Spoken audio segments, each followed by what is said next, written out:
Há 20 anos, a Faculdade Qualitas oferece uma educação continuada em medicina veterinária com qualidade e disponibilidade em todo o país. Isso faz com que ela seja referência em educação no segmento veterinário. Com professores, mestres e doutores em diversas especialidades e atuantes em seus segmentos, as aulas são pensadas para o aproveitamento total do conteúdo ministrado, disponibilizando ao aluno, no formato presencial, EAD, híbrido ou digital ao vivo, materiais que agregam conhecimentos na rotina diária em clínicas, hospitais e fazendas. Já pós-graduamos mais de 50 mil alunos em diversas especialidades na medicina veterinária.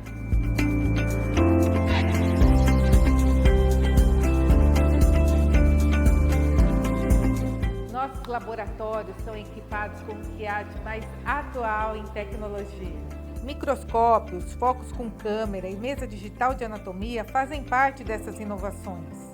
Nossa faculdade conta também com tomógrafo, ultrassom, raio-x, máquinas de ventilação anestésica, internação, centros cirúrgicos e laboratório de análise clínicas, além de um centro referência em fisiatria e fisioterapia veterinária. Temos à disposição dos nossos alunos e também da comunidade local a Clínica Veterinária Qualitas.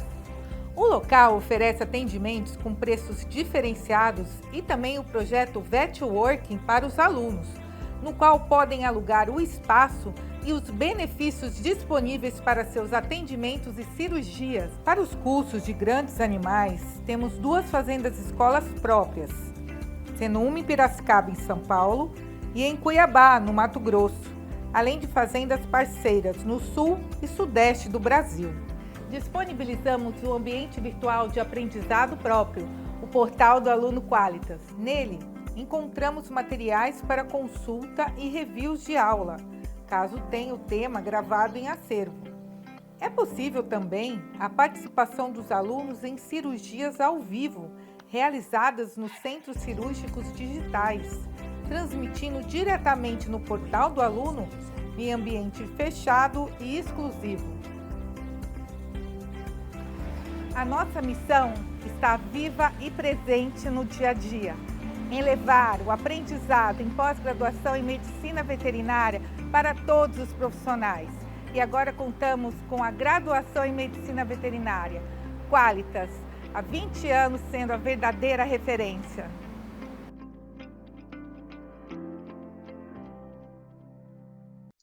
Meu nome é Camila São Bernardo, eu sou professora aqui da Faculdade Qualitas.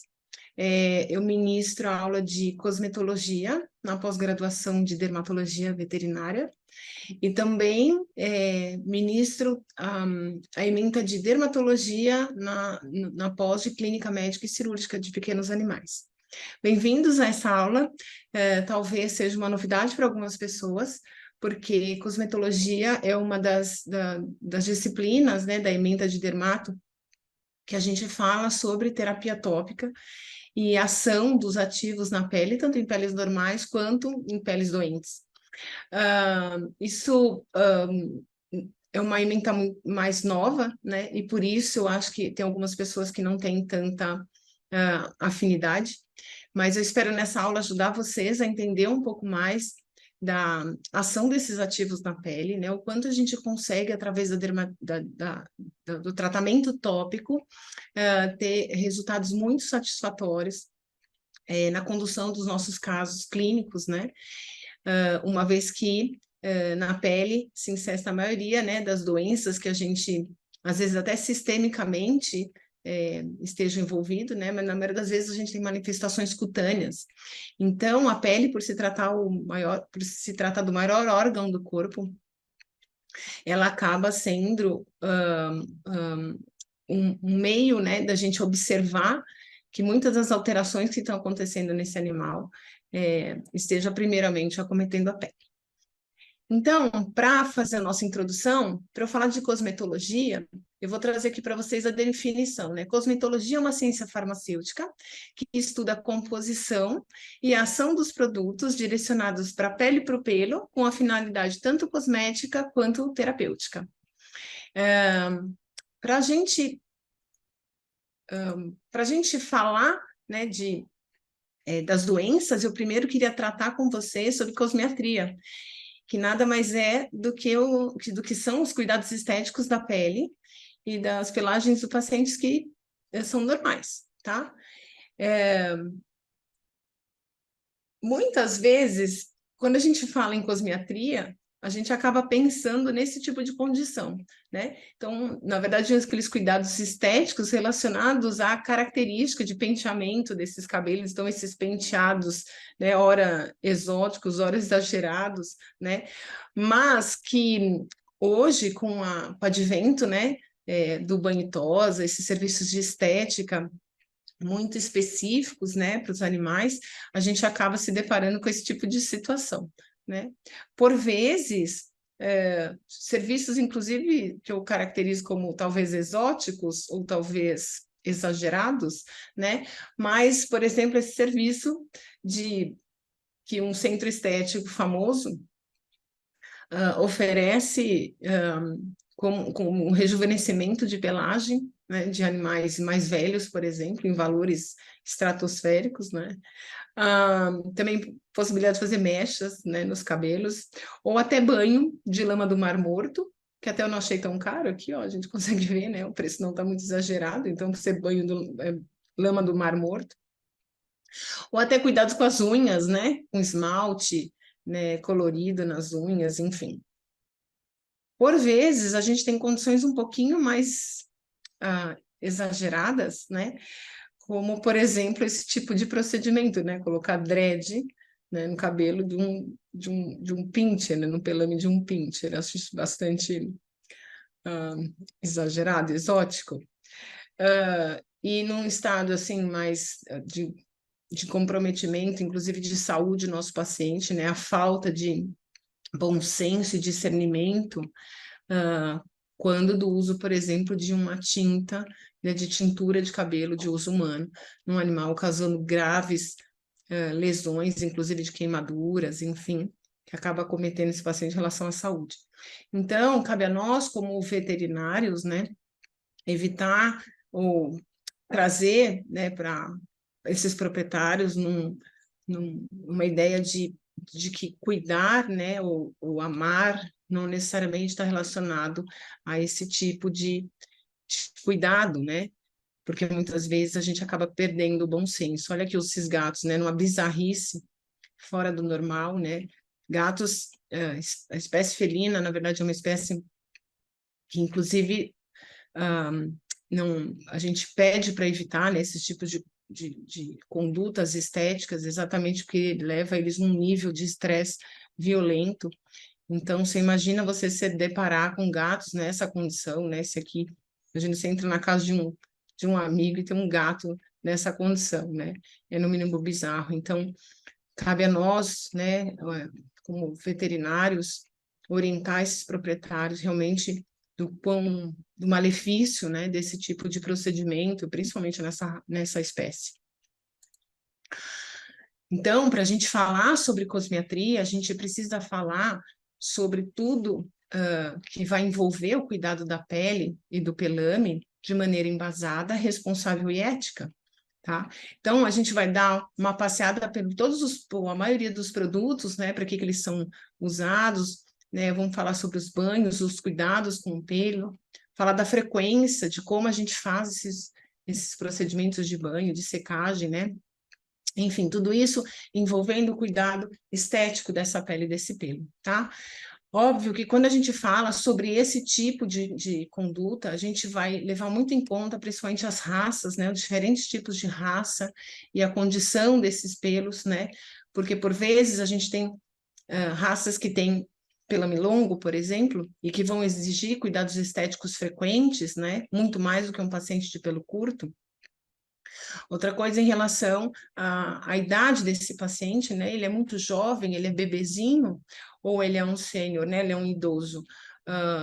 Porque com certeza a gente vai alterar essa frequência de banho, ou vai fazer, né? A frequência é quando necessário, né? Quando for preciso realmente fazer. E os cuidados em relação à escovação, por exemplo, né? A gente vai falar de raças, inclusive, como um Spitz alemão, que não exige uma escovação, um banho tão frequente, mas sim escovação praticamente que diária, né, para a gente realmente ter cuidado com esse pelo e com a pele. Então, para começar, a gente falar sobre os banhos, né? Então, sobre dicas de banho, né? O que a gente pode aqui envolve o que? Um local ideal, né? Qual é o local ideal para a gente fazer um banho? Eu falo que é aquele livre de corrente de ar, né? Que a gente evite que tenha um local que seja seguro, né? Para esse paciente na hora de fazer o banho. A temperatura da água envolve aqui, pelo menos, principalmente uma água mais tépida, né, que a gente chama, que é morna, de morna para fria, né, evitar água muito quente. É óbvio que você vai falar, mas tem pacientes que tomam banho de esguicho no quintal, isso realmente não vai trazer mal para o paciente, desde que a temperatura ambiente esteja agradável, né, não vai fazer isso no frio, porque talvez a gente tenha consequências aí, né, em relação a isso. A frequência desse banho está muito relacionado, principalmente às raças, né, à condição desse pelame. Então, a gente sabe que pacientes que têm submanto, que têm um subpelo, a gente acaba intervalando mais os banhos, né, então a frequência acaba sendo menor, exige aí banhos, às vezes, só uma vez por mês, mas que, em compensação, exige escovação quase que diária, né. Em relação ao tempo de ensaboamento, a gente diz que para, por exemplo, ativos que têm as suas propriedades terapêuticas, que esse banho, que essa frequência, que esse ensaboamento tenha mais ou menos em torno de uns 10 minutos, né? 5 não faz efeito, 10, 20 minutos macera, então 10 é o ideal mesmo, todo o tempo de ensaboamento. Lembrando que é importante a gente fazer um massageamento do produto na pele, pelo menos a cada 2 minutos, tá? Do tempo que ele fica ensaboado, exatamente para ativar, né, essa substância na pele e, inclusive, ajudar a fazer emulsão com o próprio filme lipídico da pele natural, tá? O tempo de enxágue, eu falo que o enxágue é tão importante quanto o ensaboamento, né? O ideal é que a gente faça o enxágue no mesmo tempo que você indicou o ensaboamento. Então, se ficou 10 minutos ensaboado, que ele fique 10 minutos para ser enxaguado, né? Então, é enxágue abundante para a gente tirar qualquer resíduo desses produtos na pele, né? Para evitar que a gente tenha alguma dermatite de contato. E a secagem é uma coisa que acaba sendo um pouco controverso, mas vou dar minha opinião, né? A secagem é muito importante nesses pacientes, principalmente quando a gente for tratar em dias mais frios, né? Mas se eu estiver, por exemplo, falando de um paciente alérgico, e vou dar o exemplo dos nossos pacientes atópicos, né? A secagem tem que ser um secador de morno para frio, praticamente frio. E uma das dicas que eu dou muitas vezes é fazer só a secagem com a toalha até que a toalha saia seca, né? Então eu peço para ficar fazendo a secagem e trocando as toalhas até que realmente eu tenho praticamente essa pele seca, mas não ter contato com o secador em temperaturas tão altas, né, que realmente vão acabar agravando a inflamação e esse ressecamento, promovendo mais ressecamento numa pele que a gente já sabe que é muito delicada, tá? É óbvio que para pacientes que são muito jovens, por exemplo, os filhotes ou os idosos, a gente não tem muita condição de deixá-los, né, úmidos demais. Então, se for fazer a secagem com secador, sempre com secador de morno para frio. Em relação ao pré-banho, o que eu queria destacar aqui para vocês é que, dependendo da condição de sujidade desse paciente, a gente precisa sempre fazer a aplicação shampoos ou sabões, né, detergentes que sejam, né, produtos que promovam a limpeza da pele, mas que não sejam agressivos e que eventualmente não alterem aí, que sejam compatíveis com o produto que você vai usar em seguida desse pré-banho. Então, por exemplo, dando aqui aqueles pacientes que a gente faz tratamento, né, faz shampoo terapêutico para controle, por exemplo, de infecção bacteriana ou infecção fúngica da pele, né? O ideal é que a gente faça o uso de um pré-banho, de um detergente, de um saponáceo, né, de que a gente chama de tensoativo, que seja livre de carga, exatamente porque esses shampoos terapêuticos, aí vou ter que parar um pouco por causa do sol, peraí, deixa eu mudar aqui a minha... Então, em relação ao pré-banho, o importante é que a gente faça o uso de produtos que não interfiram no produto que você vai usar em seguida. Então, muitas vezes a gente está fazendo tratamento, por exemplo, desses pacientes que são alérgicos e que têm desbiose, ou infecção bacteriana ou fúngica, ou, né, as duas infecções associadas, e a gente vai precisar fazer uso de shampoo terapêutico. O pré-banho vai exigir um tensoativo, ou enfim, um detergente que não seja que não interfira, na verdade, na ação desses outros ativos que vêm em seguida. Então, é ideal que a gente use produtos que são livres de cargas, que a gente chama, né? Não iônicos ou anfóteros, tá? Esse tipo de shampoo ou de produto, normalmente acaba sendo indicado, né, como pré-banho, exatamente para não interferir nas outras moléculas que você vai usar depois. Se for único e exclusivamente para fazer banho porque está sujo demais, ou você pode usar 2 vezes o mesmo shampoo para fazer esse banho, ou você usa um shampoo neutro, né, na verdade hipoalergênico de preferência, para que não interfira ou para que não agrida demais essa pele quando você precisar usar realmente um produto que seja mais, que tenha um ativo, né, aí sobre sua ação, tá? E a grande questão é, e o sabonete em barra pode? E é muito curioso, porque quando a gente fala de sabão em barra, na maioria das vezes a gente pensa nesse tipo de produto, né, indicado para crianças, né, para os bebês, com essas carinhas aqui, aparentemente inocentes, né, ou eventualmente um sabonete, por exemplo, à base de coco, né, que é muito famoso, esse aqui, inclusive, tem aloe vera, né, óleo de coco, vegano, enfim. Mas o grande problema, o grande desafio que a gente tem, exatamente no pH desse tipo de sabonete, né? Apesar deles serem indicados para bebês, ou eventualmente, né, esses ditos mais neutros ou livre, né, de reações adversas, nessa tabela eu mostro para vocês aqui, ó, na tabela da direita, o sabonete em barra, né? Então, aqui a maioria dos sabonetes que tem no mercado, comercialmente falando, indicado para bebês, né? E aqui os respectivos pHs, né?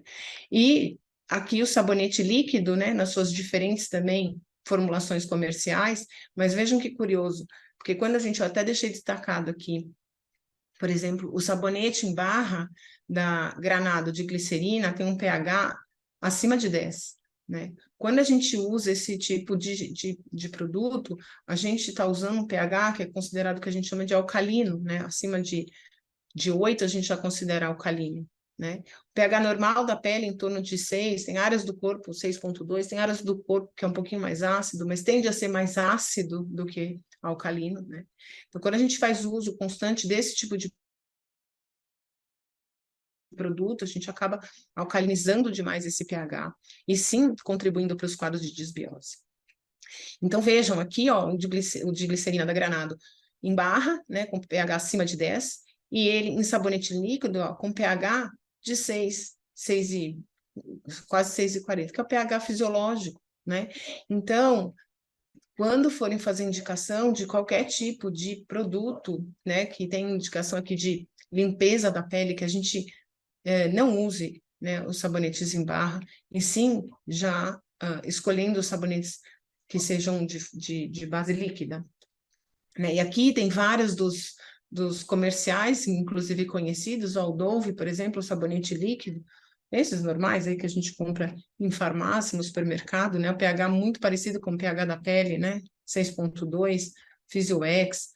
Aqui o Dermacide, que é, na verdade, um antisséptico, né? Aquele sabonete indicado para asepsia com pH bem baixo, né? Bem ácido. Então, talvez uma sugestão aqui, lavar as patinhas dos nossos pacientes alérgicos, né? Aqueles que gostam de fazer uma malacesiose de repetição. Então, nosso paciente atópico, será que eu não poderia fazer, por exemplo, só a lavagem das patinhas, né? Usando aqueles banhos em quadrante, que a gente chama, né? Fazendo um shampoo específico para uma área e outro shampoo específico para outra área do corpo, tá? Então, vale sempre questionar, né, qual é o pH desse tipo de produto, para a gente ver se com o uso crônico a gente não vai acabar alterando realmente a flora, né, o microbioma dessa pele, exatamente porque a gente está fazendo uso contínuo de um produto que é extremamente agressivo para a pele. Em relação aos filhotes, né? Os filhotes podem tomar banho? A questão é sempre essa, quando eu faço consulta pediátrica, os clientes questionam bastante, né, em relação aos cuidados, né, estéticos e de higiene mesmo desses bebês. E uma das indicações que eu dou é faça quando precisa, né? O filhote, às vezes, tem o hábito de pisar no xixi, né, no cocô, fazer maior sujeira. Então, por vezes, não tem como a gente não fazer indicação de banhos, né? Só o uso desses lencinhos umedecidos ou produtos que fazem essa asepsia mais superficial não são suficientes. Então, a gente precisa fazer quando realmente precisa, né? Então, usem, né? Façam indicação de preferência produtos que sejam bem para essa linha, né? Para essa linha pediátrica, e a gente tem tanto em formas de shampoo mesmo, né? Sabonete líquido, quanto esse veículo em spray, que é como um banho a seco, né? Que é muito interessante. Principalmente na lida, né, na higiene, inclusive aí que seja necessário fazer semanal nesses bebezinhos, sem precisar, teoricamente, lavar com água, tá? Então, conheçam, na verdade, as linhas, e aqui está a indicação de uma delas, que é de excelência, mas, assim, os veículos são muito importantes como estratégias, né, para a gente conseguir fazer um banho seguro nesse filhote, que não traga tantos problemas, né? Eventualmente a gente precisar fazer com uma constância maior. Em relação aos gatos, né? Os gatos é sempre um problema em relação ao manejo estético, porque qualquer produto que fique muito residual na pele desses gatos, a gente acaba trazendo muito transtorno para ele, né? Eles não gostam de produtos que ficam na pele, se estranham e o cheiro incomoda, enfim. Então, tem uma estratégia boa em relação à escolha desses veículos, né? Normalmente, a indicação que eu faço, se precisa, é mais os banhos a seco, de preferência com uso de mousses ou os sprays aquosos, né? Porque tem um poder residual menor, e fazer uma escovação frequente, né? Então, por exemplo, quando a gente for fazer o uso desses tipos de veículo, o ideal é os talcos, por exemplo, que também é uma opção, a gente aplica, né, na pele, massageia, deixa agindo mais ou menos uns 10 minutos, e aí pega uma toalha que já está úmida e bem torcida, passa por cima para tirar o máximo possível, né, de resíduo que possa ficar, e aí procedam com a escovação, tá? Tecidos ajudam bastante, né, principalmente se for limpar áreas específicas, mas quanto menos a gente colocar produto na pele do gato, é melhor, né? A gente tem as luvas e as escovas, assim, as luvas é uma das coisas que eu mais indico, isso facilita muito o contato, inclusive do dono, né, durante esse momento de fazer a escovação. Então, esse contato, né, do proprietário com o animal, então fazer daquilo um momento que seja agradável para o gato, que não seja um estresse, acostumar desde pequenininho, porque tem realmente essa necessidade, né, de cuidado frequente em relação ao pelo e à pele. Então, entrando nos banhos dermocosméticos, né, o que a gente considera um banho dermocosmético? É aquele banho que tem um pH, um produto que tem um pH balanceado, né, que seja hipoalergênico, que promova uma limpeza suave, porém eficaz, que possa fazer reposição de nutrientes, e tem a ideia de fazer, por exemplo, uma hidratação e promover maciez nesse pelame, que traga benefícios estéticos, né, que promova a reconstrução de barreira epidérmica, por exemplo, e proteção contra agentes externos. Então, esse é o considerado o banho dermocosmético. Muitos desses produtos, né, podem ter tecnologias associadas, né, tanto no dermocosmético quanto no terapêutico, que a gente chama de nanotecnologia, né, numa escala nanométrica. Observe aqui as nanopartículas, né, o tamanho delas menor que, inclusive, um vírus, né, a gente acaba subestimando um pouco essas tecnologias, né, mas realmente elas vieram para nos ajudar a manter, na verdade, esses ativos por mais tempo na pele, exatamente porque elas são tão pequenas que elas conseguem penetrar nas camadas um pouco mais profundas da epiderme, né? Então, a gente tem como exemplo de nanotecnologia, tecnologia Spherulites, por exemplo, da Virbac, os lipossomas aqui na linha da Gener, né, as microemulsões, e até tecnologia como o glico e o SIS, né, que são as tecnologias da Virbac, falando sobre como proteção, né, para evitar desbiose e fazer reconstrução de barreira epidérmica. A gente tem vários produtos, né, para tratamento da pele e do pelo, e que promovam, na verdade, né, esse benefício, né, cosmético e de limpeza, vários produtos no mercado. O importante é que a gente faça a escolha entendendo para que é indicado esse tipo de ativo, né? Então, a gente tem produtos na pele, por exemplo, que são chamados clareadores, né? Esses clareadores têm uma substância que chama branqueador óptico, que dá aquela sensação na hora de incidência da luz, né? Que dá aquela característica que fica até meio azulado, tá? Então, a gente tem shampoos clareadores, né? Sprays indicados aí para esses pelames, né, mais claros, tá? Lembrando que a ação, por exemplo, condicionador, ação única exclusivamente para pelo, tá? Condicionador serve para hidratar a pelagem, tá? E não a pele. E eles podem, por exemplo, não tem enxágue, então são os ditos, né, leave-in. Leave-on tem umas formulações de sprays que fazem proteção solar, né? Então você pode passar, na verdade, esse spray ou esse creme, né, no pelame, fazendo a proteção solar. Tem sprays de brilho, né, para tirar o frizz, para conferir, inclusive, facilidade de penteamento, né, na hora, inclusive, depois da aplicação. Temos produtos que fazem hidratação de coxins, né? Que são normalmente substâncias bastante emolientes, né? Então, são normalmente os óleos, são os ungüentos, aquelas pastas, né? Que promovem uma hidratação bem reforçada. Temos os banhos a seco, né? Com esses produtos que eu já citei para vocês, normalmente shampoo, normalmente sprays, mousses e talco, tá?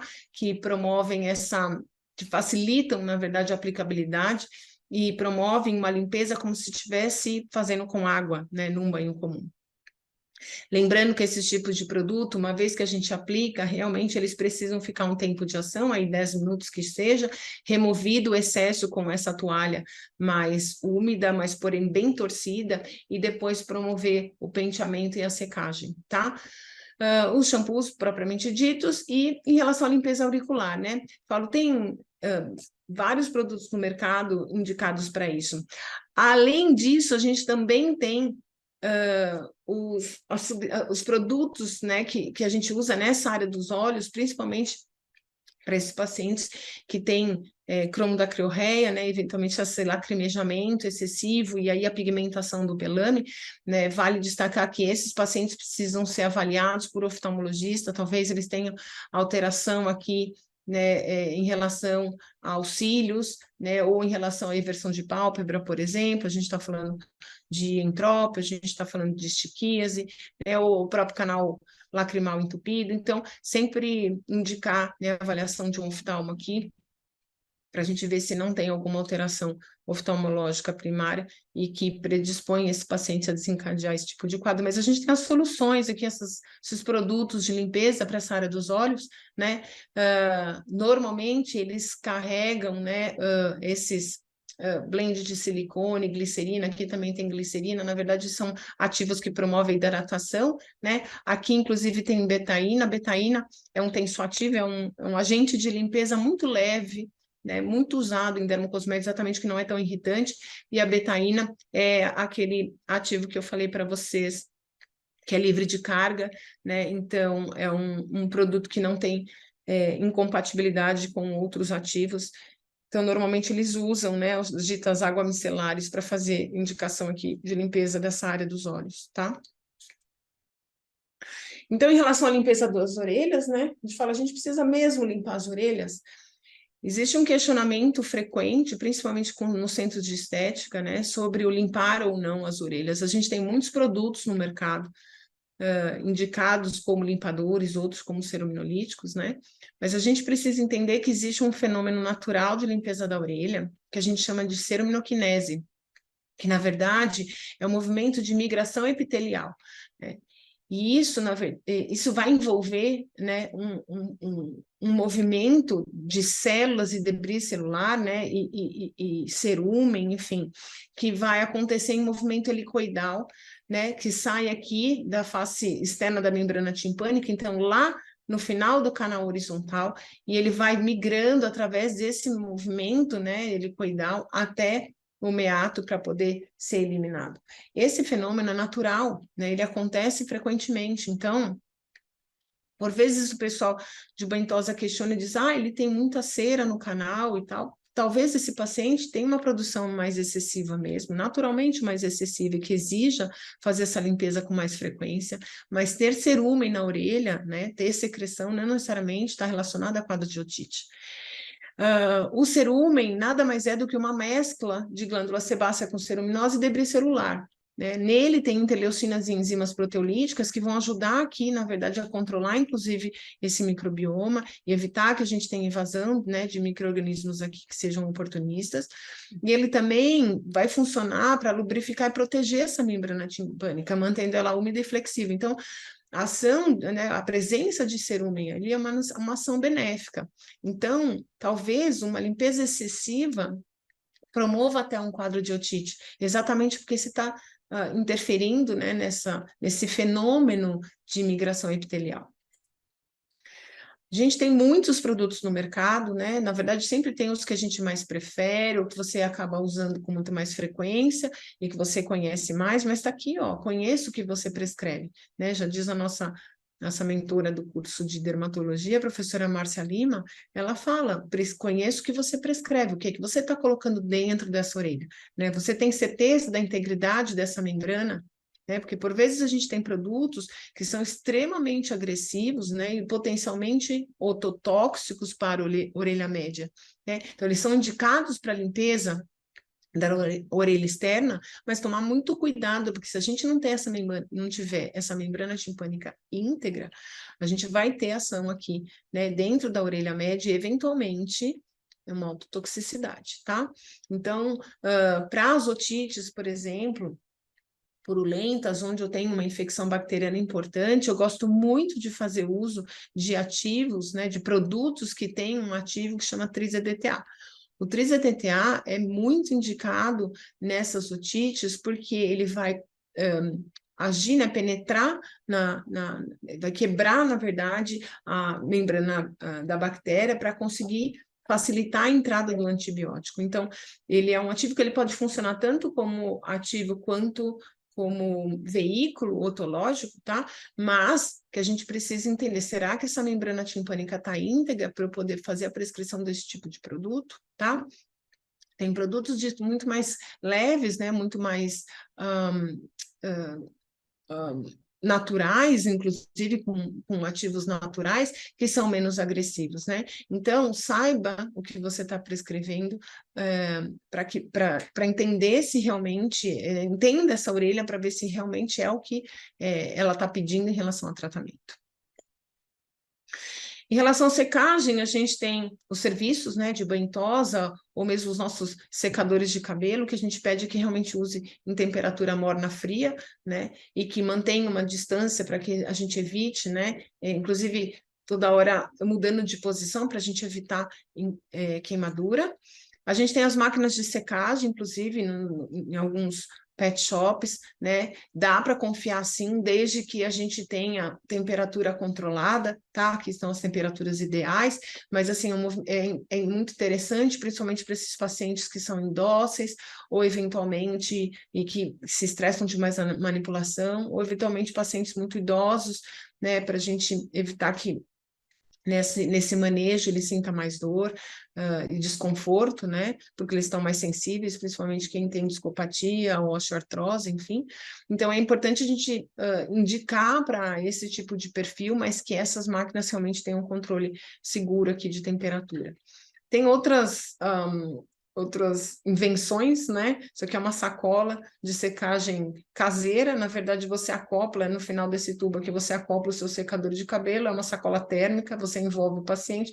Na verdade, fica a cabeça e as patinhas de fora. Eu falo que é um pouco ruim para esses pacientes que têm um pelame mais frisado, né? Porque vai ficar enrolado e molhado do lado de fora e seco do outro, mas enfim.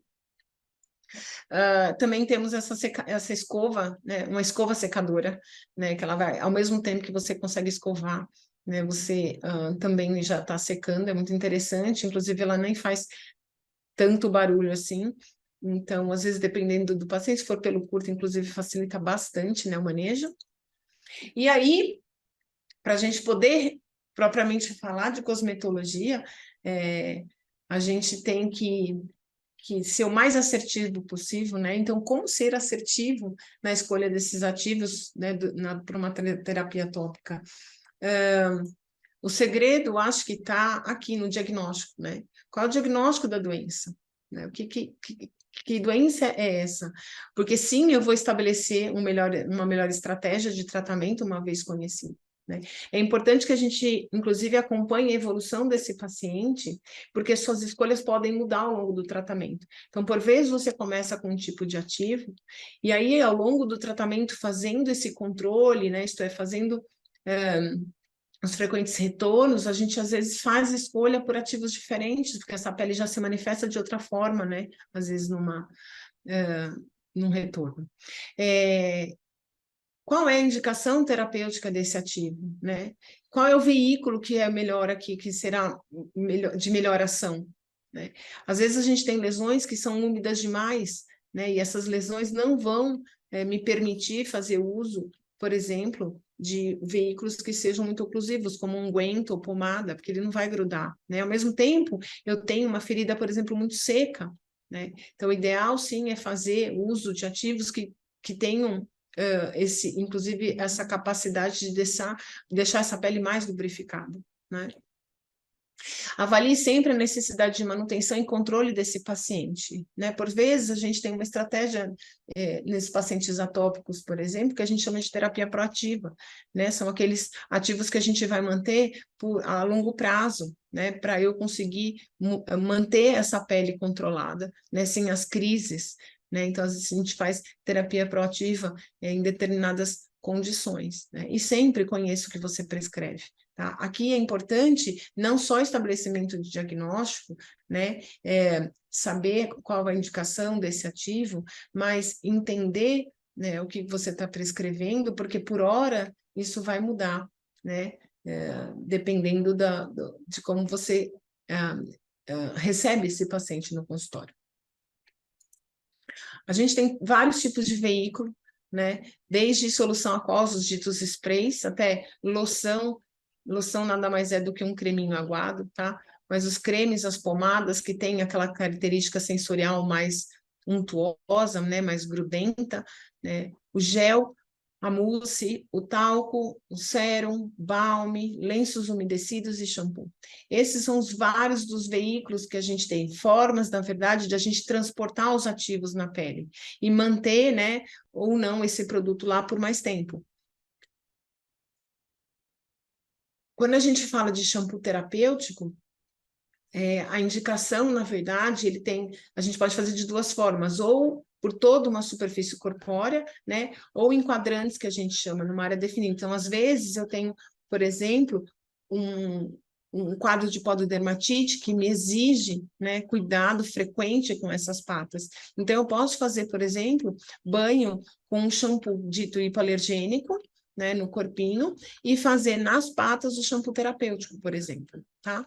A tricotomia sempre favorece, né, a ação do produto, exatamente uma questão de contato aqui direto com a pele, né, de preferência com água fria ou tépida, e numa segunda aplicação sempre ficar pelo menos não, indicado é ficar uns 10 minutos em contato, fazendo esse massageamento a cada 2 minutos para a gente ativar, né, a ação do produto. O enxágue sempre abundante, como eu tinha reforçado já lá no começo da aula, tá? Para a gente evitar, né, que tenha resíduo eventualmente aqui, promover uma dermatite de contato. E o protocolo de tratamento sempre está relacionado ao diagnóstico, né? Então, às vezes, você indica uma vez por semana, às vezes 2, às vezes 3, né? Ou às vezes semanal, ou intercalado, né? Você melhora a condição do paciente, e aí, em vez de você tirar aquele ativo de uma hora para outra, você pode intercalar os banhos, tá? Então, a decisão está muito relacionada ao seu diagnóstico. Aqui está um slide mostrando para vocês como é que funciona, na verdade, como que é a ação de um tensoativo, de um detergente, né, para fazer a remoção de sujidade do pelo, né, e da pele. Aqui, na verdade, é um exemplo de um fio de cabelo humano, né, mas para a gente entender como é que a gente remove sujeira, né, a sujidade do pelo com o uso de um shampoo, que, na verdade, de um ativo de limpeza, né, que a gente chama de tensoativo ou surfactante. Então, o shampoo ou o agente promotor de limpeza, né, ele vai, primeiramente, reduzir a tensão interfacial entre água e gordura e sujeira. Então, no primeiro momento, a gente vai ter a aderência desse tensoativo à queratina dos cabelos, que é facilitada através de molhagem e esfregadura, tá? Então, o contato do shampoo ali no pelo e na pele, uma vez que vocês colocam, é importante que essa pele esteja molhada, porque vai facilitar essa redução dessa tensão interfacial entre a água e a sujeira, e com o massageamento, né, com a esfregação, a gente consegue fazer a emulsificação dessa gordura. E aí sim vai transferir isso para o veículo aquoso. Numa quarta etapa, a gente vai ter a dispersão ou a suspensão desse material aqui de gordura e sujeira emulsificado na espuma, né, desse tensoativo, e a remoção com a água de enxágue, tá? Então, esse tipo de aplicação, às vezes, esse tipo de produto nos exige aplicações sequenciais. Então, às vezes, quando a gente mesmo percebe no nosso cabelo, né, quando você está com o cabelo muito oleoso, numa primeira aplicação do shampoo, a gente acaba tendo dificuldade, inclusive, de formar espuma, né? Então, no primeiro momento, a gente consegue fazer essa remoção, né, essa limpeza, mas não de forma tão efetiva assim. Então, te exige uma segunda aplicação que a gente percebe, sim, daí realmente a eliminação, na verdade, dessa gordura e dessa sujeira, né, com o enxágue, tá?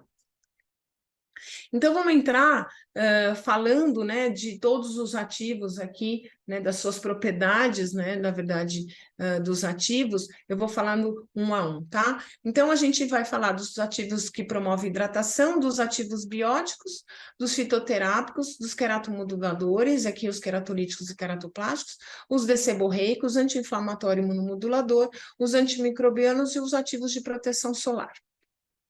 Vamos começar com os ativos de hidratação. Quem são eles, né? São os ativos que promovem hidratação.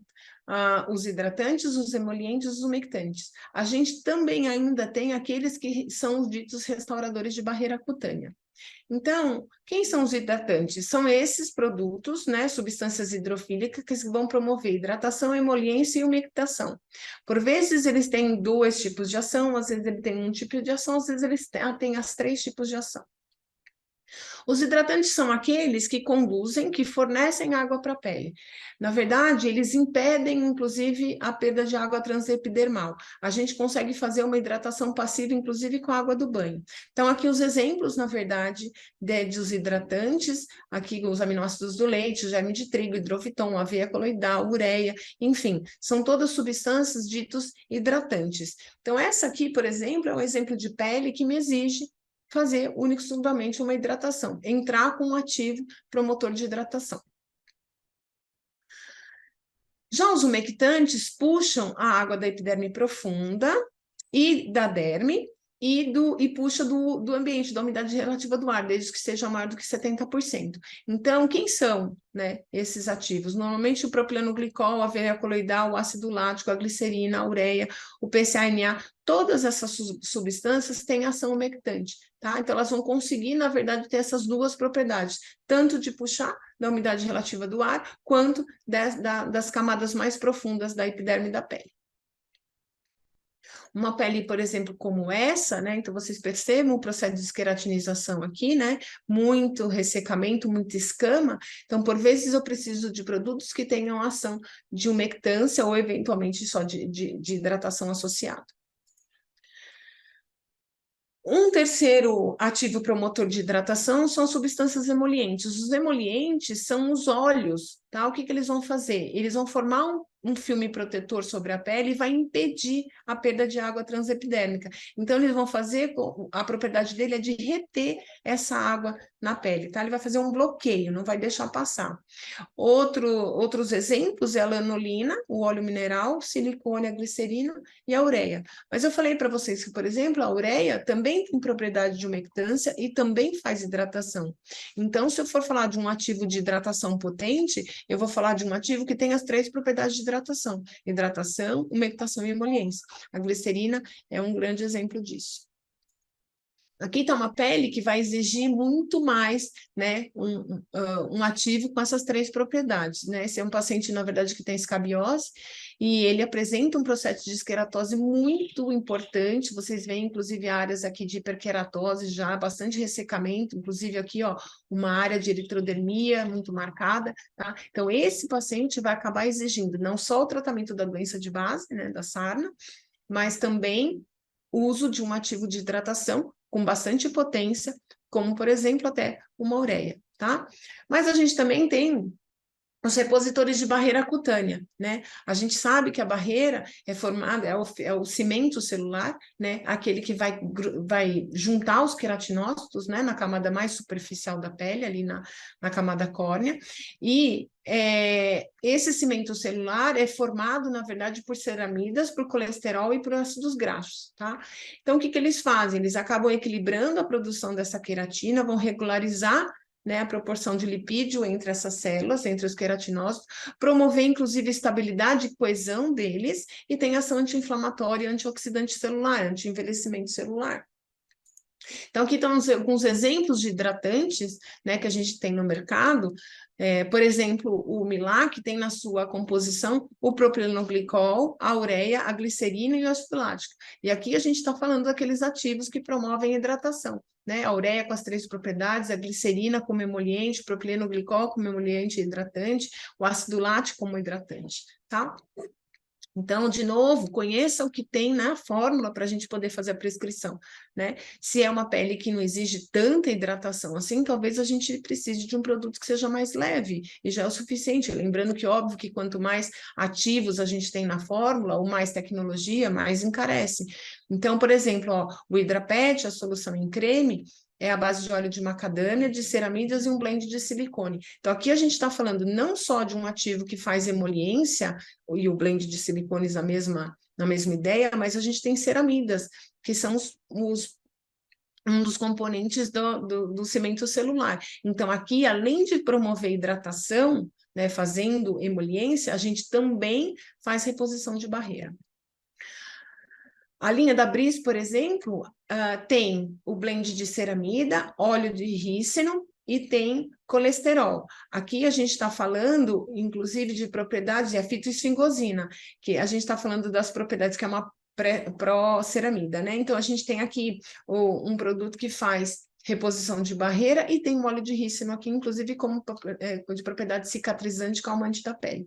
Então, a gente tem um produto que faz tanto hidratação, quanto emoliência, quanto reposição de barreira cutânea.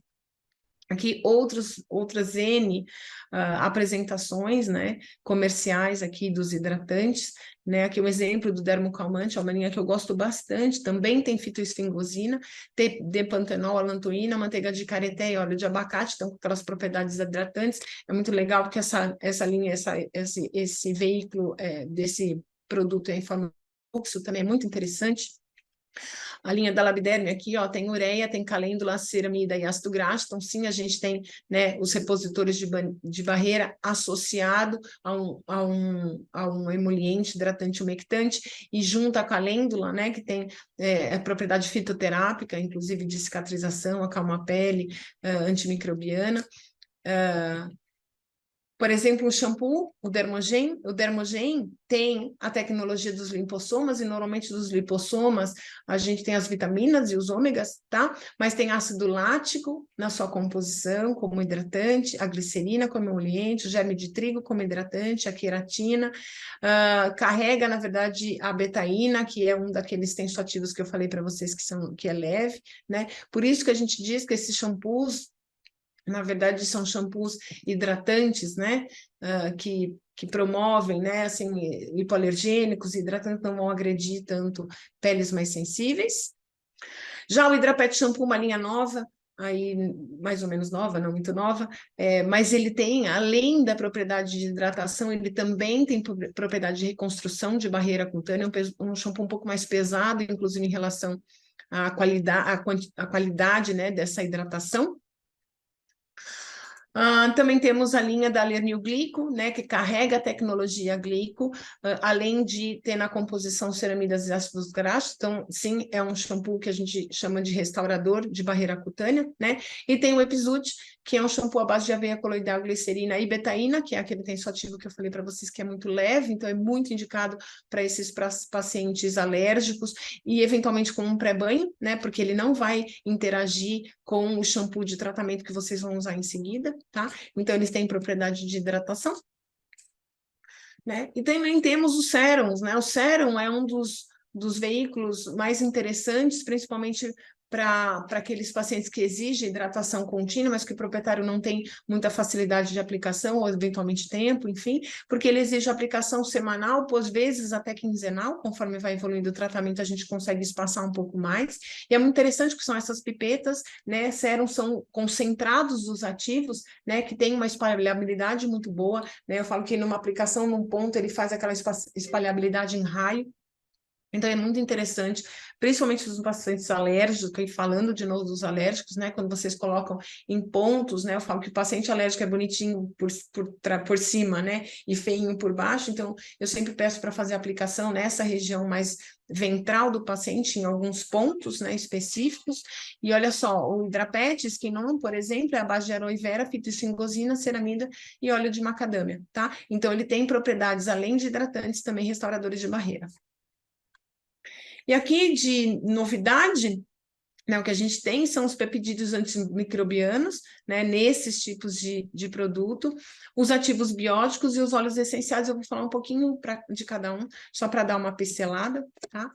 Então, os peptídeos antimicrobianos, o que eles são? Eles são componentes do sistema imuninato, né? É a primeira linha de defesa das células contra esses micro-organismos invasores, e os maiores representantes dessa família de PANs, conhecidos aí, são as beta-defensinas e as quetelicidinas, tá? Na verdade, como é que funciona, né, os peptídeos antimicrobianos?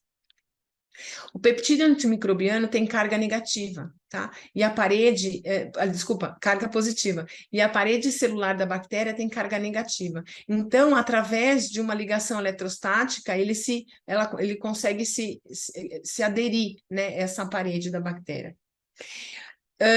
Os peptídeos antimicrobianos também têm propriedade hidrofílica e hidrofóbica. Então, o que acontece? Ele consegue se ligar, né, na superfície da parede bacteriana através da integração hidrofóbica, promovendo, na verdade, a formação de poros, né, de fendas, na verdade, na parede na membrana da bactéria, na parede, né?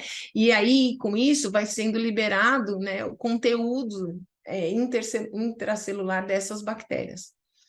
Então, num primeiro momento, a gente vai conseguir aumentar a permeabilidade, né, da membrana dessas bactérias aqui, principalmente das gram-negativas, e nas gram-positivas a gente vai conseguir prevenir a síntese de peptidoglicano da parede da bactéria. Então, a gente vai resultar, na verdade, numa atividade antimicrobiana, porque você vai promover lise e morte do micro-organismo com esse tipo de peptídeo. A gente tem alguns trabalhos publicados, né, mais recentes, inclusive, sobre a eficiência desses peptídeos antimicrobianos. Na verdade, é tudo in vitro. Na verdade, são os peptídeos antimicrobianos envolvem um custo muito alto, né, na pesquisa. Então, os estudos são in vitro, mas são caríssimos. E o que eles fazem? Eles pegam um cultivo, né, de estafilococcus, que causa, aqui nesse trabalho, né, que foram os causadores de piodermite, né, e eles concluíram, na verdade, a ação, a eficácia desses peptídeos in vitro contra esses estáfilos associados à piodermite, tá? Então, os peptídeos antimicrobianos são potenciais agentes terapêuticos tópicos nos quadros clínico de piodermite canina, associado à resistência antimicrobiana dos estafilococos. Então, talvez aqui seja um futuro da tecnologia aqui, do uso desse tipo de produto, né, para a gente conseguir combater essas infecções de pele, né, resistentes, aí os estáfilos resistentes. A gente também tem os ditos ativos bióticos, né? Para a gente entender a ação deles, eu trouxe aqui a definição do que são cada um deles, né? Então, a gente tem ativos bióticos, por exemplo, à base de probióticos. Os probióticos nada mais são do que os micro-organismos vivos, tá? Aqueles que vão habitar a pele. Mas a gente também tem ativos bióticos, por exemplo, que carregam os prebióticos. Os prebióticos nada mais são do que os nutrientes, né, usados pelos probióticos para crescer e proliferar. Então, é a comidinha do probiótico, tá?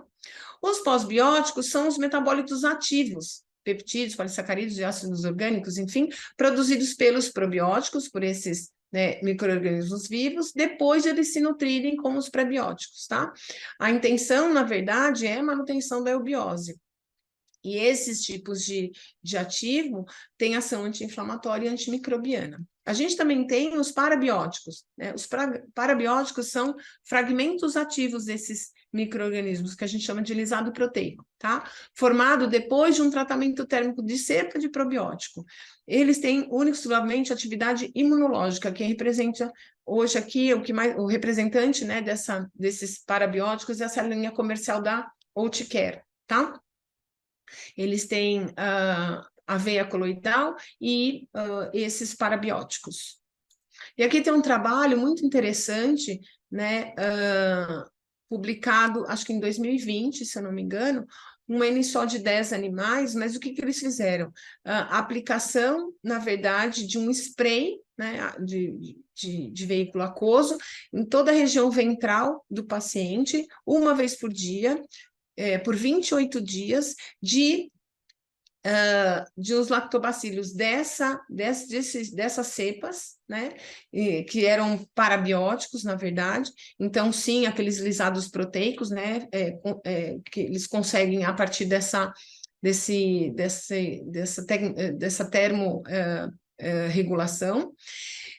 Eles perceberam que com a aplicação diária, na verdade, desses sprays na pele desses animais, não houve alteração nenhuma do microbioma, mas eles perceberam que a melhora não foi restrita exclusivamente às áreas tratadas, né, que foi a área de axila, tórax ventral, inguinal, a face medial de membros pélvicos. E o score K10 melhorou muito ao longo dos dias. Então, esses pacientes melhoraram em relação principalmente a prurido e em relação à barreira cutânea, tá? Inclusive, os tutores perceberam a melhora, né, da característica desses pacientes em relação à prurido, o aspecto lesional acabou melhorando e foi uma percepção dos próprios tutores em relação ao tratamento.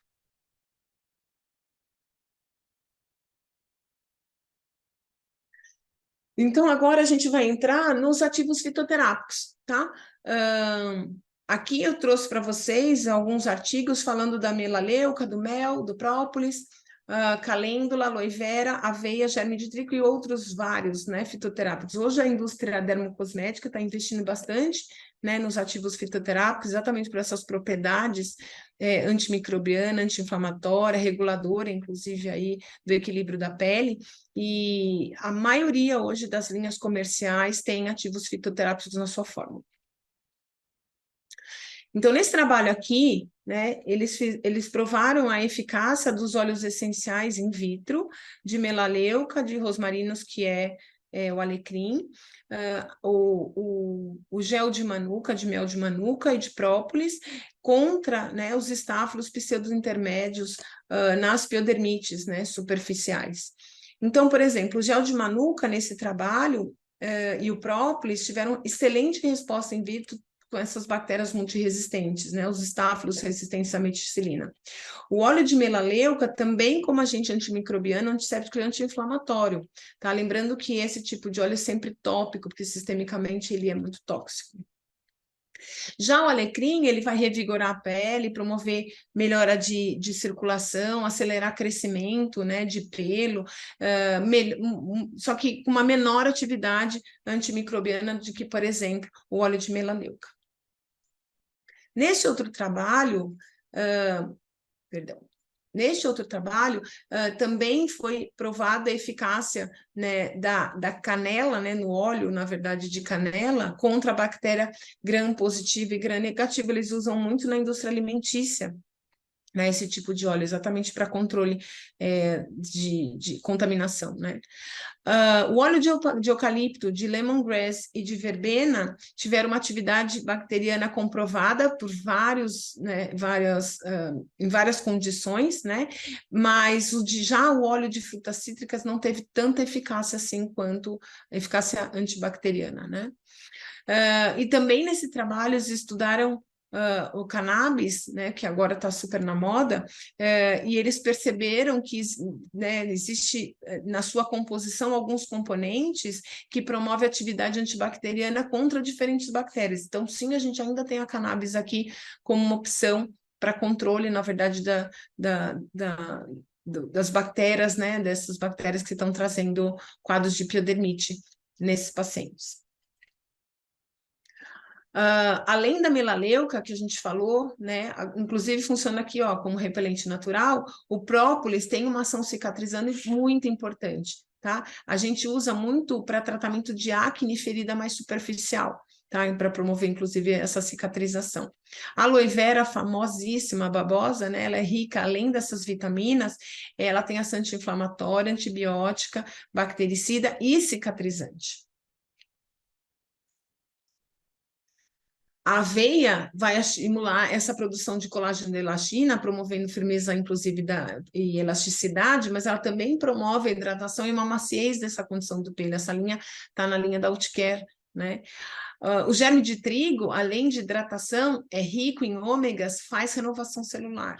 A calêndula tem essas propriedades antifúngicas, né, anti-inflamatórias, excelente antisséptico, né, antibacteriano, excelente antisséptico, também promove cicatrização. Então, a gente tem muitos dos produtos comerciais, né, dessa linha veterinária, que tem esses ativos fitoterápicos na composição, tá? Então, o Dermogen, por exemplo, tem aloe vera, a linha Nox tem melaleuca, extrato de abacate, né, o óleo de abacate, a gente tem maracujá e camomila aqui na linha da DocG, tá?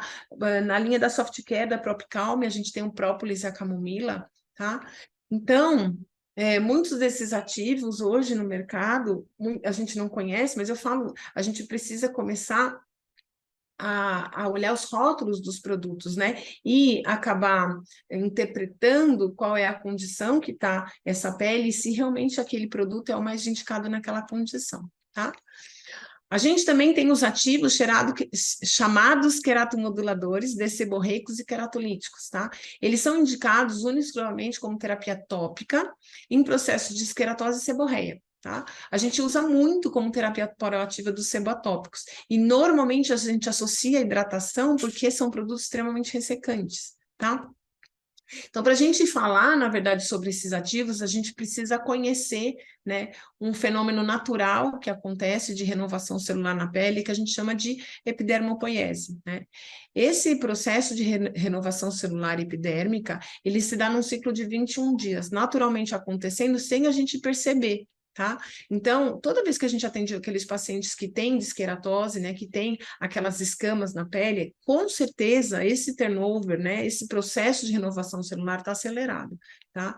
A gente sabe que esse fenômeno de maturação celular envolve as células da camada basal, né, que vão entrar em mitose e vão ao longo das camadas, vai sofrendo um processo de maturação até fenecer, até descamar na camada córnea, em queratinócitos completamente achatados, queratinizados, desprovidos de núcleo, né, completamente maduros para que ele sofra esse destacamento. Mas esse fenômeno é natural, né, ele acontece nesse intervalo de 21 dias e a gente não consegue visualizar a olho nu, tá? Ele é imperceptível a olho nu.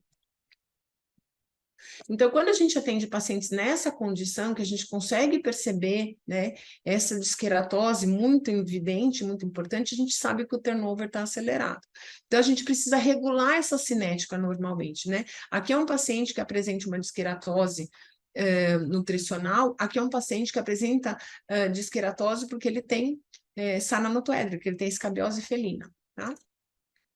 Essa outra paciente tem um distúrbio seborreico, na verdade, e ela faz essas lesões circulares, alopécicas, descamativas, que mimetizam muitas doenças para a gente. Esse quadro, na verdade, é primário.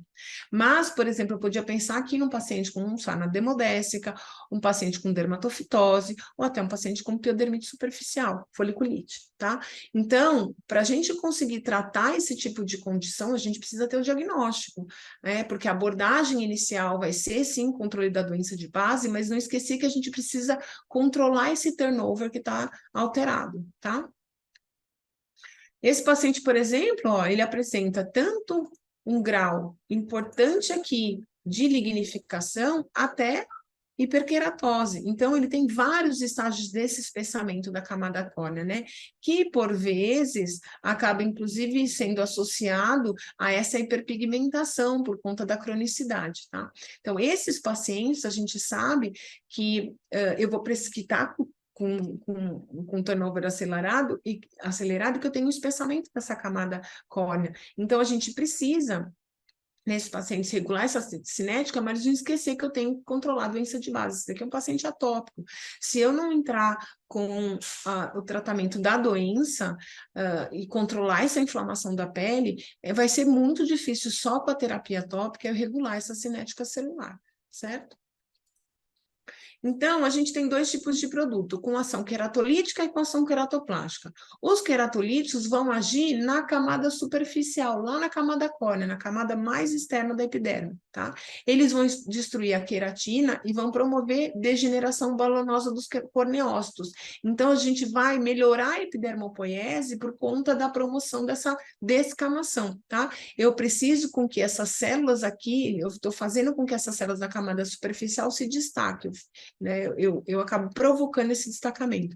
Consequentemente, eu vou alterar o pH dessa superfície da pele. Eles também têm propriedades comedolíticas, eles vão fazer aquele flushing, né, que a gente chama aquela lavagem do folículo, e tem ação de rebote de bactericida. Já os queratoplásticos vão agir aqui, ó, nas células da camada basal. Na verdade, é um efeito citostático nas células dessa camada. Então, eu vou controlar essa mitose, né? Na verdade, essa proliferação, essa subida dessas células da camada basal, tá? Então, ele é um antimitogênico. Eu vou controlar o fenômeno da mitose. E eu vou fazer queratorregulação, tá? Eu vou regular esse turnover. Agora eu vou falar dos ativos nas suas diferentes ações, mas de potência, inclusive. Então, eu estou falando dos mais leves para os mais potentes, tá? O ácido lático, por exemplo, é um queratolítico potente. Ele tem efeito bacteriostático e tem sinergia com enxofre. Normalmente, a concentração dele varia de 0,5% a 2% e ele pode ser associado a antisséptico, como, por exemplo, hexaclorofeno e triclosan, tá?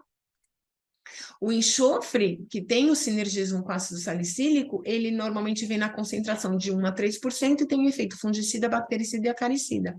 Tem um odor remanescente, chama muita atenção, inclusive, dos clientes, porque normalmente o odor é aquele cheiro de fumo, né? E ele é extremamente ressecante, mas ele não é desengordurante. Isso é importante a gente diferenciar, tá? Então, por exemplo, tem indicação aqui, né? Esse paciente que tem, na verdade, dermatite alérgica à saliva da pulga, esse paciente tem uma disqueratose muito importante, né? Muita descamação. A gente percebe, inclusive, a rarefação pilosa aqui, né, nessa área do triângulo lombar, e esse paciente, além de controlar as pulgas, né, a gente precisa regular essa cinética celular. Então, o shampoo queratolítico aqui tem uma excelente ação, a gente pode fazer associação de ácido salicílico e enxofre, por exemplo, tá? Não esquecendo que, como são produtos que promovem ressecamento, a gente recupera com o uso dos hidratantes em seguida. Então, faz o shampoo queratolítico, ação de 10 minutos, enxágue abundante, seca com a toalha, passa o hidratante, normalmente em forma de spray, de mousse, enfim, aí o veículo vocês escolhem, fica na pele, a gente deixa no efeito leave-in, não precisa enxaguar, e faz aplicações aí nos banhos uma vez por semana, por exemplo, tá? Se tiver muito importante ser desqueratose, pode fazer 2 vezes por semana. E, inclusive, o uso do hidratante diário, né? Então, por isso que eu falo, conheça a doença de base, qual vai ser o seu critério, e talvez melhorando essa pele depois de 10, 15 dias no retorno, você não precisa fazer o shampoo com tanta frequência ou a hidratação com tanta frequência. Por isso é importante a gente controlar, monitorar esse paciente de perto. Aqui é uma pele que sim, também pode ser indicado o ácido salicílico e enxofre, a gente percebe que a desqueratose é muito mais importante, né, que eu tenho esse destacamento aqui em placa, inclusive, né, desse epitélio superficial, mas, ó, aqui a gente, inclusive, tem uma descamação com escamas mais micáceas, que a gente chama, né, que são escamas um pouco maiores, mas percebam, são diferentes graus de esqueratose, mas que têm indicação daquele mesmo tipo de ativo, como ácido salicílico e enxofre, tá? Já o peróxido de benzoíla, que também tem uma ação queratolítica importante, ele é bastante irritante e promove uma dermatite de contato, isto é, uma erupção eritematosa, esse paciente fica todo vermelho se você não faz um enxágue abundante. Então, tomar muito cuidado com os efeitos residuais. Ele, inclusive, promove mais ressecamento da pele e exige, sim, a aplicação de hidratante. Em concentrações mais de 2,5%, eles ficam muito instáveis, então é o tipo do ativo que a gente precisa fazer, né, agitar bastante antes da aplicação, porque senão ele fica precipitado no fundo do frasco, tá? Ele tem efeito bactericida comedolítico e desengordurante, diferente do ácido salicílico e do enxofre, tá? Ele é moderadamente antiprodigioso e nos gatos a gente só pode fazer uso com produtos até 2,5% de concentração. Aqui tem várias das fórmulas comerciais, e aqui uma pele, um paciente, por exemplo, aqui com sarna demodésica, e que tem uma indicação, né, do uso do peróxido. Lembrando que se essa pele estiver muito ulcerada, né, com pontos de erosão, a gente não faz uso de peróxido exatamente por conta daquela ação irritante, né? Então, tomar muito cuidado com aqueles nossos pacientes atópicos, por exemplo, né, muito sensíveis, porque realmente o peróxido tem uma ação ressecante muito importante e muito irritante, tá? Então, às vezes, é melhor vocês começarem com ácido salicílico e enxofre, e aí, conforme o paciente vai melhorando, fazer uso, aí, ou uma clorexidina, por exemplo, e aí depois fazer o uso do queratolítico, aqui, o peróxido de benzoíla, tá? Uma vez que essa pele esteja mais íntegra. Outra indicação do peróxido é para dermatose marginal de orelha do DASH, tá? Nesses quadros, os pacientes apresentam, né, um quadro primário, né, uma doença, uma desqueratose primária, isto é, genética, né, uma genodermatose, ele vai acabar apresentando essa rachadura, né, essas fissuras, né, que a gente chama também de ragádia, na borda, né, das orelhas. Esse paciente, inclusive, já está evoluindo para alopecia. Por vezes, eles, inclusive, perdem, né, o epitélio fica com áreas de cicatriz, né, com aqueles degraus. E aqui a gente pode fazer uso do peróxido de benzoíla, por exemplo, como agente queratolítico, para regular essa cinética, mas jogar um potente hidratante. Então, por vezes, eu uso, por exemplo, formulações manipuladas, né, de shampoo com peróxido de benzoíla e coloco uma ação emoliente, por exemplo, uma ureia, pode colocar um hidroviton, pode colocar um óleo de abacate, exatamente porque ao mesmo tempo que a gente promove essa ação, né, de queratolítico, de regular essa cinética aqui, a gente também está colocando um produto de ação emoliente hidratante bastante forte, potente. E também nos quadros de acne, tá? Tem indicação, a gente pode manipular, por exemplo, gel de peróxido de benzoíla e colocar, adicionar, se tiver infecção, bacteriana secundária, colocar um antibiótico junto, colocar substâncias hidratantes, né, os que promovem hidratação no mesmo produto, aplicação do gel uma vez por dia, 2 vezes ao dia, e depois fazer o espaçamento ao longo da evolução do quadro, conforme vai melhorando, e mantendo em terapia proativa, uma vez por semana, sempre aplicando, porque são raças que normalmente têm mais predisposição a desenvolver, né, a acne. O alcatrão já é um potente queratoplástico, ele é desengordurante e antipruriginoso, ele tem sinergismo com enxofre e ácido salicílico, né? Aqui está o sebotratiol, né, representando esse ativo, e de efeitos adversos, muito ressecamento, dor forte, descoloração da pele, né? Ele é indicado inclusive para distúrbio seborreico, tá? Mas ele é contraindicado para gato. Aqui o nosso paciente extremamente untuoso, que tem indicação, e o sulfeto de selênio, né? Aqui eu estou falando uma potência muito maior, uma ação desengordurante absurda, e por isso muito indicado para eles, nossos pacientes que são untuosos e com malacésia, né, de repetição, né? O detalhe é que ele vai acabar pigmentando muito o pelo, então esses pacientes brancos tendem a ficar com a pelame mais rosado, tá? Precisa avisar o proprietário. Ele é extremamente desengordurante, então ele promove um ressecamento excessivo. Ele é irritante de mucosa genitália e é também contraindicado para felino, tá? A concentração varia de 1 a 2,5%, não mais que isso. Aqui tem as formas comerciais, mas a gente também consegue manipular, tá? No máximo a 2,5%, proibidíssimo para gato. Tá aqui, ó, uma pele extremamente untuosa. Aqui, na verdade, a gente tem um padrão misto, né? Tanto de untuosidade quanto de escamação. Aqui percebam esse paciente extremamente irritado, a pele, né? Um eritema muito difuso nessa região cervical. O sulfeto de selênio tem indicação. Olha aqui uma pele, né? Muito indicada para sulfeto de selênio, só que por vezes vocês fazem 2 banhos com sulfeto, 1, 2 vezes na semana, esse paciente já melhora muito o aspecto, a gente não fica com o sulfeto, você acaba migrando talvez aí por um alcatrão, ou até em concentrações mais baixas, ou até um ácido salicílico enxofre, por exemplo, tá? Então, cuidem de ficar fazendo o controle desses pacientes de perto, exatamente para acompanhar e aí modificar, né, a sua terapia ao longo do tratamento. Para gato, né, proibido alcatrão e sulfeto de selênio, e o que eu mais gosto para gatos, está aqui, ó, a cetrimida, né, tanto em pacientes untuosos, que ele é levemente desengordurante, quanto esses que apresentam bastante descamação, tá? Ele tem efeito bactericida, não é irritante de mucosa, já falo com propriedade, eu prescrevo muito a cetrimida para gato, concentração de 17,5%. Aqui, ó, a indicação, uma pele bastante que apresenta muitas escamas. Idem aqui nesse outro paciente. Olha, esse gato extremamente untuoso, né? Então, a cetrimida tem um efeito modulador muito importante. Sobre os anti-inflamatórios e imunomoduladores, trouxe aqui um pouco de corticoide, de tacrolimus, de ácido glicirrícico, de Fisavir. Vou passar o corticoide como ação que vocês já conhecem, né, dentro daquela cascata de inflamação, várias, né, das suas propriedades, né, em todas as linhas aí, né, na cascata de inflamação, né, cuidado com os efeitos adversos, mesmo do uso tópico, né, toma muito cuidado, porque realmente o uso crônico desse tipo de ativo, a gente acaba tendo efeitos colaterais drásticos, né. Eu deixei aqui uma tabelinha para vocês falando da potência, né, na verdade, da hidrocortisona aqui, por exemplo, como um corticoide de ação leve, e a fluocinolona representando aqui um dos mais potentes, né, corticoides que tem, inclusive, não só sistêmico, mas tópico, né, de maneira tópica. E aqui uma coisa muito importante para vocês entenderem, porque por vezes, dependendo do veículo, né, desse corticoide, a gente acaba aumentando muito a potência dele, né? Então, eu falei para vocês que a hidrocortisona tem uma potência leve, só que fosfato de hidrocortisona é menos potente do que um valerato de hidrocortisona, tá? Então, cuidado com o prefixo que eles carregam, porque por vezes não é porque é hidrocortisona que ele é levinho, porque se ela carregar, por exemplo, um propionato de hidrocortisona, ela vai ter uma potência altíssima, tá? A mesma coisa é em relação aos outros veículos, como pomada, creme, loção, gel e spray, né? A gente sabe que a pomada tem um tempo de ação residual muito maior.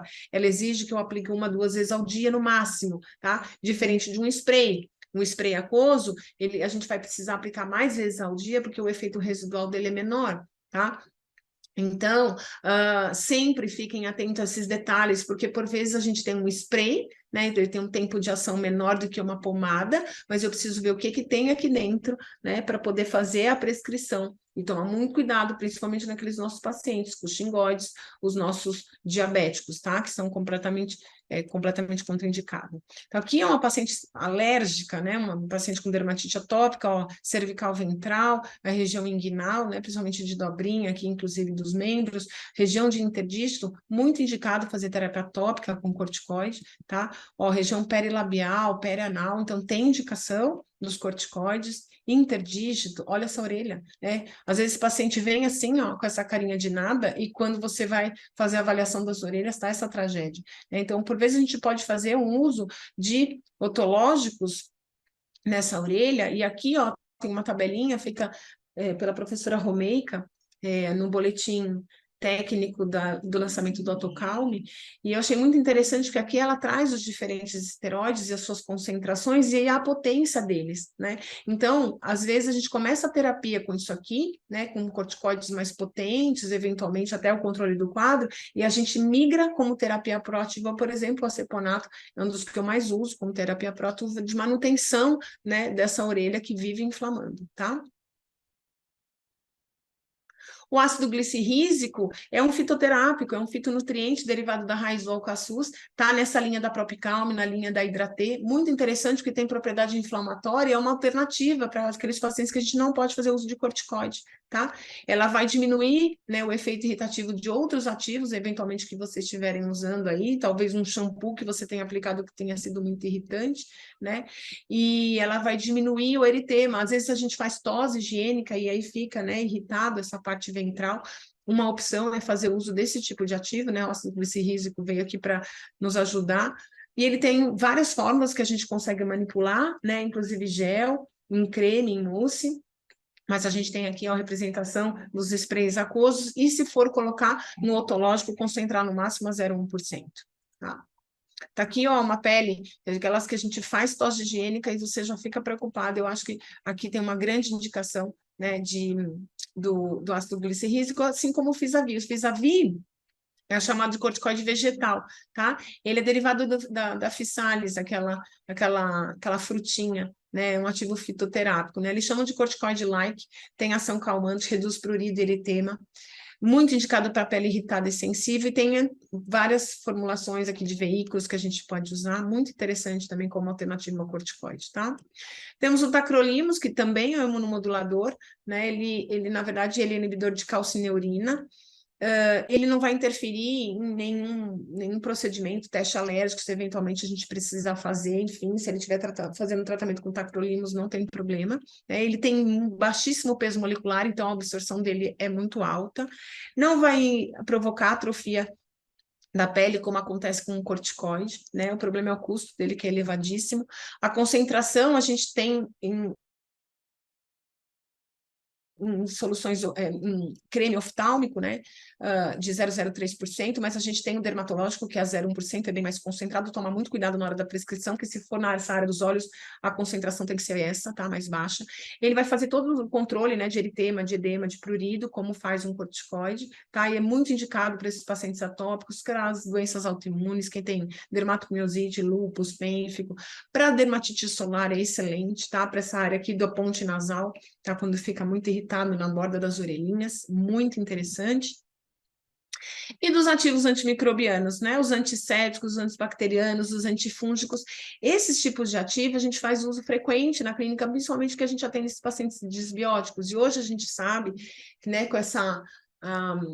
com essa era da resistência bacteriana, quanto mais prescrição desses antissépticos, mais seguro, tá? Então, a gente sabe que hoje mercúrio cromo, a heteróxido oxigenada não são mais considerados antissépticos, né? Eu vou falar um pouquinho sobre clorexidina. Clorexidina é um ativo, um dos mais usados hoje, né, que a gente tem. Ela tem ação bactericida e bacteriostática e antifúngica, né? Tem solução aquosa, desvermante, a gente usa para asepsia de mão, de ferida. Tem vários tipos, inclusive, de veículo, e a gente pode manipular elas de 0,12% até 4%. 4% normalmente nos tem ativos, nos shampoos, tá? várias formulações comerciais, os sprays, né, como antisséptico aqui, a 1%, a gente tem shampoo, a gente tem essa fórmula aqui de pump, né, para facilitar, inclusive, a aplicação tópica, né, um quadro de dermatite úmida aguda, muito interessante fazer uso de clorexidina, né, o quadro de piodermite, foliculite superficial, também muito indicado. Aqui um trabalho muito interessante, um artigo, que eles comparam a ação, a eficácia da clorexidina com o peróxido de benzoíla, né? Então, eles fizeram um trabalho com 22 cães, aplicando clorexidina 3% e peróxido de benzoíla 2,5%. Então, um grupo aplicando a clorexidina, o outro peróxido de benzoíla, 3 vezes por semana em banhos, durante 21 dias, tá? E os resultados, na verdade, foi muito melhor com clorexidina do que com peróxido, principalmente em relação ao score lesional e a contagem de bactéria, tá? Mas o peróxido, ainda assim, a gente considera que tem ação bactericida, é muito importante. E aqui a indicação, na verdade, né, do uso da clorexidina tópica, a gente pode fazer, inclusive, lavagem quadrante, nos quadros de foliculite, muito indicado foliculite bacteriana, nos quadros de acne, inclusive, tanto a clorexidina quanto o peróxido. Nesse paciente que tem, além de uma lesão de dermatite úmida aguda, que é essa lesão que está aproximada, até de comedos, né, nessa região de calo, de apoio, né? Então, o peróxido de benzoíla tem uma ação excelente de flush folicular aqui, tá? A clorexidina, que também funciona de forma efetiva, né, para os quadros de dermatite úmida aguda. Nesse trabalho, eles comparam a eficácia de vários ativos, né, a eficácia in vitro, desses vários ativos em shampoo, né, tanto clorexidina quanto peróxido, o etilactato, cloroxifenol, o ácido bórico e o ácido acético, de diferentes concentrações e diferentes tempos de ação, né, e eles testaram a eficácia contra várias bactérias, né, os estáfilos resistentes à meticilina, os sensíveis à meticilina, os pseudomonas sensíveis às pseudomonas resistentes e a malacésia, tá? A clorexidina foi o biocida mais efetivo, tá? Inclusive quanto às bactérias, tanto o estáfilo resistente quanto a pseudomonas e malacésia.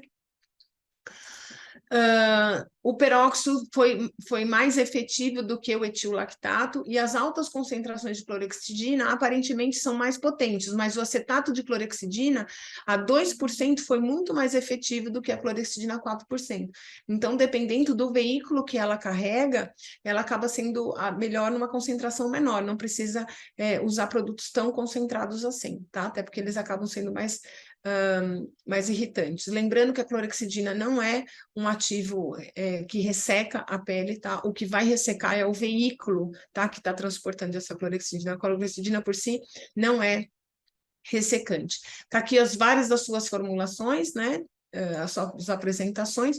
Povidine também é considerado um antisséptico de excelência, tá?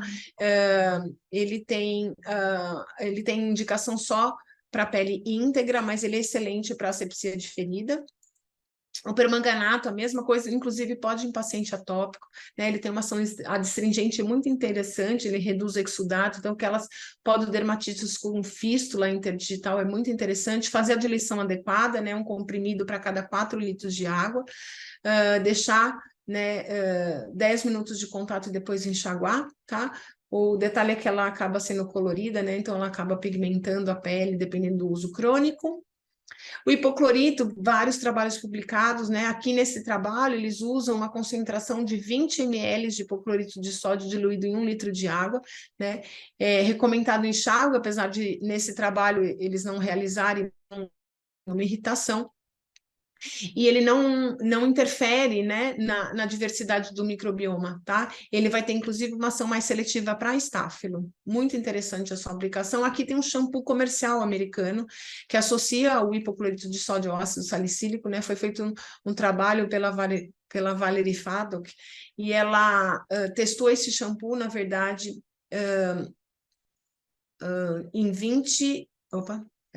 Em 17 animais, na verdade, começou o estudo com 20 animais, 17 terminaram o estudo. Ela percebeu 82% dos resultados de citologia negativa, né, desses pacientes que foram tratados para piodermite fazendo banhos sequenciais 3 vezes por semana, durante 4 semanas, né, um efeito realmente de controle aqui dessas bactérias, e é uma melhora muito evidente do score lesional, tá? Esse trabalho, na verdade, tem acesso livre para leitura. Várias das indicações de fórmulas magistrais do hipoclorito, inclusive em lencinhos umedecidos, tá? Muito interessante para a limpeza da área dos olhos. O triclosan como antisséptico aqui de ação bacteriostática, só que como ele tem um efeito, uma função, que ele não é biodegradável, né? A gente, se tiver um olhar mais ativista, a gente acaba evitando a prescrição exatamente porque tem um potencial de contaminação ambiental muito importante, né? Tem várias ações contra a indústria dermocosmética aí, humana, né? Por uso, na verdade, desse tipo de ativo que acaba, né, promovendo contaminação ambiental, mas está aqui, ó, um dos nossos representantes comerciais que tem triclosan, né? Que é um excelente antisséptico. Muito indicada para dermatite úmida, né? Essa aqui é uma área de intertrigo muito importante das dobras, né? Esse paciente acaba tendo que fazer uso frequente de antisséptico para a gente fazer o controle, né, da infecção, inclusive aí, nessa região, tá? Mas por vezes a gente precisa de um antibacteriano, né? A gente tem um objetivo aqui de inativar ou eliminar essas bactérias. Então, a gente só tem que tomar um pouco de cuidado, porque a gente, infelizmente, não tem obrigatoriedade, né, de prescrição, médica receituário, né? Então, esses produtos são vendidos aleatoriamente no mercado e a gente está na era da resistência bacteriana, então tem que tomar muito cuidado, fazer uso racional, né? Fazer uma prescrição consciente desses tipos de ativo. Existe uma mobilização mundial, né, de prevenção e combate à resistência antimicrobiana. Então, hoje a gente se preocupa muito com essas bactérias que têm resistência à meticilina, isto é, são bactérias que tem mutação genética, né, conferida por aquele gene MECA, que acaba tornando essa bactéria resistente, né, a qualquer antibiótico da classe dos beta-lactâmicos. Então aqui entra as pedicininas, a amoxicilina clavulanato, é um representante, todas as cefalosporinas, cefalexina, ceftiofuro, cefadroxila, cefa tudo, e os carbapenêmicos, né, aqui a classe dos carbapenêmicos, representados por imipenem, meropenem, isto é, ativos de indicação hospitalar, né, de uso hospitalar, tá? Mas a gente também tem as bactérias multiresistentes, né? Aquelas que são resistentes além dos beta-lactâmicos, as quinolonas e as tetraciclinas. Então, tem muita consciência de prescrição, a gente tem vários aí no mercado, e eu acho que sim, o que cabe a nós é realmente filtrar a necessidade da indicação desse tipo de produto, lembrando que todos eles carregam antibiótico na fórmula, né? E se a gente for fazer prescrição principalmente desses ativos aqui, a gente fazer embasado em cultura antibiograma, saber que realmente essa bactéria é multiresistente ou tem resistência à meticilina, para a gente poder fazer a prescrição desse tipo de produto, tá? Os antifúngicos entram na mesma linha, né? A gente vai controlar as infecções aqui, principalmente por fungos dermatófitos, por malacésia, né? O Lamisil é um dos que eu mais indico para fungo dermatófito. Eu gosto muito de miconazol também para malacésia, inclusive, tá? Mas esses a gente tem em forma de shampoo, de spray, tem pomada, tem gel, tem os otológicos, né? Então, eu tenho muita preferência por nistatina, tá na linha aqui do plano. Clotrimazol é excelente na linha do Otomax, né? Por exemplo, mas a gente tem que fazer indicação bem certeira, bem específica, monitorar esse paciente de perto. A gente ainda tem produtos no mercado que tem esse sinergismo, né? Eles são mistos, então a gente tem a associação de clorexidina e miconazol na fórmula, né, do mesmo produto, né? A gente sabe que a associação, né, de um potencializar o outro é mais efetiva do que usar, por exemplo, uma clorexidina numa concentração muito alta, né? Então é melhor a gente associar clorexidina 2% com miconazol a 2%. A gente vai ter mais eficácia, principalmente para a malacésia, do que fazer a clorexidina em concentração de 3%, 4%, tá? E para terminar, os ativos de proteção solar, né? Então, o que é FPS? É o fator de proteção solar, né? Ele é indicado para cães e gatos, a gente pede que pelo menos tenha aí de 30 de fator de proteção solar para cima, né? Principalmente em relação à segurança, esses produtos estão livre de PABA, né?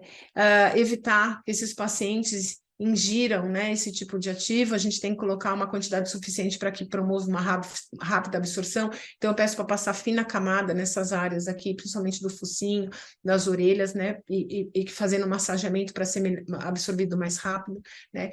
De preferência, aplicar 30, 40 minutos antes da exposição solar, né, nessas áreas, né, de exposição excessiva, então essa área de focinho, de plano nasal, de borda de orelha, de preferência em áreas de menor densidade de pilosa, né, e aí aplicar a cada 2, 3 horas, né, como para ter o efeito importante. O ideal é que esses pacientes fiquem longe do sol, né, os que têm uma sensibilidade maior, principalmente esses de pele clara. Então, a gente pede para que evitem o sol entre as 9 da manhã e as 3 da tarde, né? Mas que, eventualmente, se eles precisarem, em algum momento, ficar exposto, que usem esses ativos de proteção. Eles têm 2 ações, ação física e ação química, né? A gente dá preferência para os de ação física, exatamente porque essas moléculas refletem a radiação solar, diferente desses químicos, que eles vão absorver a radiação e transformar numa radiação de baixa energia, tá? Então, o ideal é que seja de ação física. Essas moléculas, na verdade, são compostos minerais ou inorgânicos representados pelo óxido de zinco e o dióxido de titânio.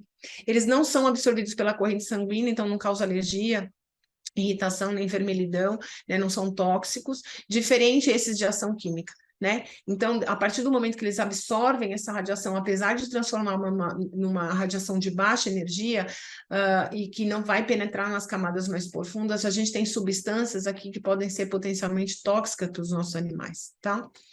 Então, a gente tem a linha comercial, né, representada por várias marcas, normalmente à base de óxido de titânio, óxido de zinco, né? Aqui a linha da Hydra Reflex, inclusive, tem a aloe vera, que é a babosa, que tem, assim, a sua ação, né, calmante da pele, cicatrizante, a vitamina E aqui, também como regenerador celular, mas a gente também pode fazer indicação dos protetores solares infantis, né? Esses são embalme, muito interessante em bastão, né? Eles estão livre de óleo, livre de paba, à base de óxido de zinco, né? Que são esses de ação física, promovendo aquela proteção que a gente precisa, não esquecendo de aplicar, né? Com a frequência aí de pelo menos a cada 2 horas, e se tiver que realmente expor esses animais ao sol, tá? Eu termino a minha aula agradecendo aqui uma dica, uma frase, uma ideia aqui sobre o que eu mais penso hoje, né, atualmente. Trilhe seus caminhos, faça suas escolhas, crie oportunidades, aproveite o que a vida tem te oferecer, siga sempre em frente, vive intensamente e alcance os voos altos. O céu é o limite. Muito obrigada, Qualitas, pelo convite. Eu espero ter contribuído um pouquinho aí na dinâmica de vocês no dia a dia com terapia tópica, e fico à disposição, tá, nos canais aqui da Qualitas.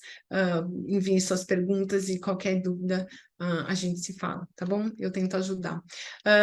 Abro o convite aqui para as nossas pós, né, na Qualitas, tanto em dermato quanto em clínica médica e cirúrgica, né? Esse é um canal que envolve muito conhecimento, faz a gente ser diferenciado, se destacar no mercado. Então, invistam em vocês, né? Conhecimento nunca é demais, engrandece, faz a gente crescer, né? Então, boa sorte para vocês no caminho e muito obrigada mais uma vez.